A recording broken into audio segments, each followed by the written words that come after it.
Pakistan cricket team के कप्तान बाबर आजम ने एक और एजाज अपने नाम कर लिया। टेस्ट क्रिकेट बैटिंग रैंकिंग दूसरी पोजीशन हासिल कर ली। आईसीसी की जानिब से टेस्ट रैंकिंग जारी की गई है, जिसमें टेस्ट बैटिंग रैंकिंग में ऑस्ट्रेलिया के मार्नस लिबोशीन पहली पोजीशन पर हैं।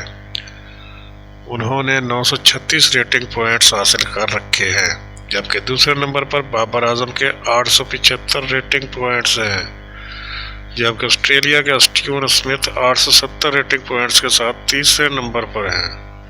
कप्तान बाबर आजम ने इंग्लैंड के खिलाफ टेस्ट सीरीज के 3 मैचों में 1 सेंचुरी और 3 50s की मदद से 348 रन बनाए। बाबर आजम इससे केवल तीसरी पोजीशन पर थे। बाबर आजम के बाद कोई पाकिस्तानी बैट्समैन पहले 24 खिलाड़ियों में शामिल नहीं। अब्दुल्ला शफीक की रैंकिंग 25 है, जबकि मोहम्मद रिजवान 29वें नंबर पर हैं।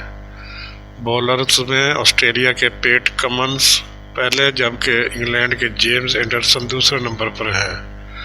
भारत के जसप्रीत बुमराह की तीसरी और रविचंद्रन अश्विन की चौथी पोजीशन है। पाकिस्तान के शाहीन आफरीदी 2 दर्जे तंजली के बाद 7वीं पोजीशन पर पहुंच गए हैं।